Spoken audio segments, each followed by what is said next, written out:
नमस्ते सदावत्सल्य मातृभूमि, जय हिंद दोस्तों। मैं किशन आप सबका स्वागत करता हूं। शुरू करते हैं आज के डिफेंस समाचारों को। चलिए बढ़ते हैं पहले डिफेंस अपडेट की तरफ, जो कि भारतीय सेना को लेकर आ रही है। इंडियन आर्मी अब एक टेंडर जारी करने वाली है ट्रिटियम इल्यूमिनेटेड साइट्स के लिए, जिन्हें की भारतीय सेना अपने टार 21/X95 असॉल्ट राइफलों पर लगाएगी और इसकी 116 यूनिटें खरीदने के लिए ये टेंडर जारी किया गया, जो कि पैदल सेना के उपकरणों को आधुनिक बनाने की दिशा में एक बड़ा कदम माना जा रहा है। और ये साइट्स जम्मू और कश्मीर के उधमपुर स्थित 2 यूनिटों के लिए है। दरअसल ये जो टीआई साइट्स हैं, यानी कि ट्रिटियम इल्यूमिनेटेड, ये उन्नत लक्ष्य साधने वाले उपकरण हैं, जो कि कम रोशनी की स्थिति में रोशनी प्रदान करने के लिए रेडियो एक्टिव आइसोटोप ट्रिटियम का इस्तेमाल करते हैं। और इससे भारतीय सैनिक सुबह, शाम या फिर रात में ऑपरेशंस कर सकते हैं और अपने लक्ष्य को सटीकता के साथ भेज सकते हैं। और इस टीआई साइट्स की कई विशेषताएं, जैसे कि मैंने कहा कि इंप्रूव टारगेटिंग क्षमता हमारे सैनिकों की बढ़ेगी, सिचुएशनल अवेयरनेस भी बढ़ेगी और ऑल वेदर क्षमता इन टीआई साइट्स पर है। चलिए बढ़ते हैं नेक्स्ट अपडेट की तरफ दोस्तों। भारतीय नौसेना की एंटी सबमरीन वॉरफेयर यानी कि पनडुब्बी रोधी युद्ध क्षमताओं को बढ़ाते हुए भारत इलेक्ट्रॉनिक्स लिमिटेड यानी कि बेल ने स्वदेशी रूप से विकसित एडवांस लाइट टॉर्पीडो के यूजर ट्रायल्स के सफल परीक्षणों की पुष्टि की है।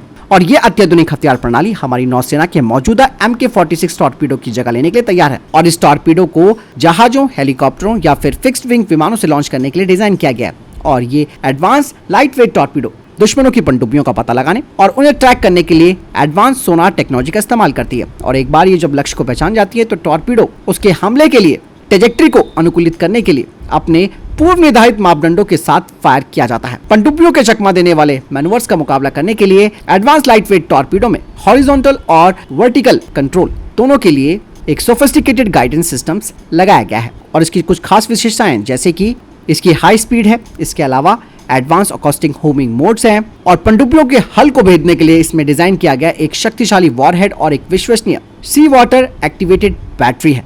और इस टॉर्पीडो का सफल विकास और परीक्षण भारत की डिफेंस टेक्नोलॉजी में आत्मनिर्भरता में एक महत्वपूर्ण मील का पत्थर है। ये भारतीय नौसेना की पनडुब्बी रोधी क्षमताओं को जबरदस्त तरीके से बढ़ाएगा।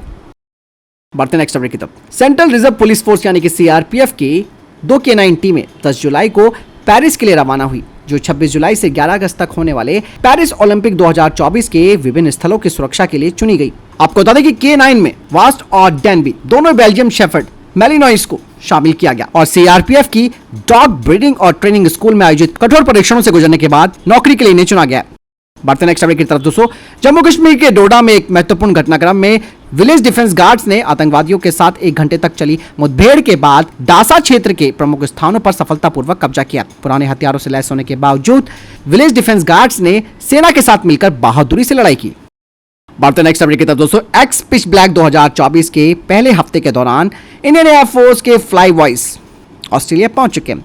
और इस दौरान इंडियन एयरफोर्स के सुखोई 30 MKI और अन्य देशों के F-16, F-15, FA-18, EF-2000, watch Griffin, F-22 और F-35 विमानों के लिए मिशन उड़ाए गए।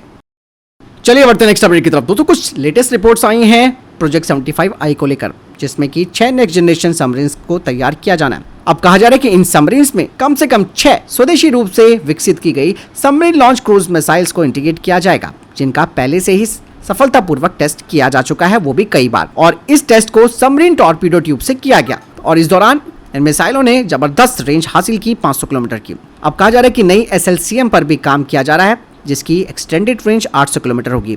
और हो सकता है कि ये एक एग्जिस्टिंग मिसाइल का वेरिएंट हो या फिर ये बिल्कुल एक नई मिसाइल होगी। चलिए बढ़ते नेक्स्ट अपडेट की तरफ दोस्तों। भारत और रूस अब जल्द ही एक एग्रीमेंट पर साइन करने वाले हैं, जिसके तहत भारत में मेंटेनेंस और रिपेयर किया जाएगा S-400 एयर डिफेंस सिस्टम का। और ये एग्रीमेंट अगले 2 महीनों में साइन किया जाएगा।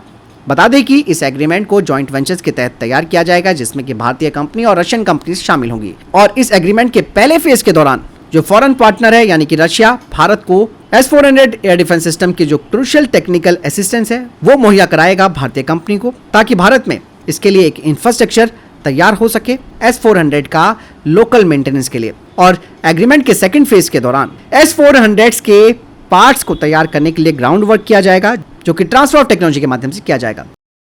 बढ़ते नेक्स्ट अपडेट की तरफ, जो कि काफी महत्वपूर्ण आ रही है दोस्तों। ब्रह्मोस एरोस्पेस अब DRDO की गैस टरबाइन रिसर्च एस्टेब्लिशमेंट यानी कि GTRE को after burner linear assembly with tooling and fixtures की सप्लाई करेगा 80 किलोन्यूटन इंजन प्रोग्राम के लिए।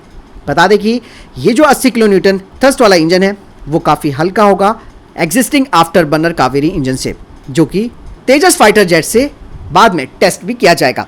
वहीं दोस्तों आपको बता दें कि GTRE ने भी 450 low pressure turbine rotor blades की खरीद की है और साथ ही 150 रेंज LPT सब असेंबलीज की भी, जिससे कि इस इंजन के निर्माण का जो क्रूशियल स्टेज है वो तैयार किया जा सके। और इसके कई सारे फीचर्स होने वाले हैं, जिसमें कि बढ़े हुए थ्रस्ट के लिए आफ्टर बर्नर मॉड्यूल आदि। और एक बार ये ऑपरेशनल हो जाता है तो कावेरी इंजन 52 किलो न्यूटन का यानी कि 52 किलो न्यूटन का ड्राई थ्रस्ट उत्पन्न करेगा और 80 किलो न्यूटन का वेट थ्रस्ट, जो कि 84 किलो न्यूटन थ्रस्ट जनरेट करने वाले अमेरिकी F404 इंजन, जो कि तेजस फाइटर जेट को पावर देते हैं, उसको एक बड़ी टक्कर देगा। चलिए बढ़ते हैं नेक्स्ट अपडेट की तरफ। भारतीय सेना ने अभी हाल ही में मंगोलियाई आर्मी के साथ नोमैडिक एक्सरसाइज 2024 का आयोजन किया था और इस दौरान भारतीय सेना ने मंगोलियाई सेना को स्विच UAV और MR-20 कार्गो 20 ड्रोन दिखाए थे इस एक्सरसाइज के दौरान। बढ़ते नेक्स्ट अपडेट की तरफ। दोस्तों गार्डन ऋषि बिल्डर ने 840 करोड़ रुपए का एक कॉन्ट्रैक्ट साइन किया है national centre for polar and ocean research के लिए, जिसके तहत वे ओशियन रिसर्च वेसल्स का कंस्ट्रक्शन और डिलीवरी करेगी। बढ़ते नेक्स्ट अपडेट की तरफ। दोस्तों भारत फोर्स की तरफ से कहा जा रहा है कि उन्हें उम्मीद है कि इस फाइनेंशियल ईयर में कम से कम 307 ATAGS टोड हाउजर का ऑर्डर उन्हें मिलने वाला है। साथ ही उन्होंने कहा कि जो ATAGS माउंटेड गन सिस्टम है उसका भी टेक्निकल इवैल्यूएशन ट्रायल भी 2025 से स्टार्ट हो जाएगा और 2027 से इसके ऑर्डर मिलने शुरू हो जाएंगे। चलिए बढ़ते नेक्स्ट अपडेट की तरफ। दोस्तों भारतीय वायुसेना के पैंथर्स अब हमला करने के लिए तैयार हो चुकी है और LCA तेजस MK-1A के लिए नंबर 23 स्क्वाड्रन सबसे आगे चल रही है। भारतीय वायुसेना नंबर 23 स्क्वाड्रन पैंथर्स को अब LCA तेजस मार्क 1A फाइटर जेट से लैस करने वाली है। और आपको मैं बता दूं कि एयरफोर्स स्टेशन नाल अभी तक MiG-21 फाइटर जेट्स को उड़ाते हैं, जो कि अब रिटायर होने के काफी करीब हैं। इस साल के अंत में LCA तेजस MK-1A को भारतीय वायुसेना अपने शस्त्रागार में इंटीग्रेट करने वाली है और ये इंडियन एयरफोर्स की पहली स्क्वाड्रन बनने के लिए तैयार है।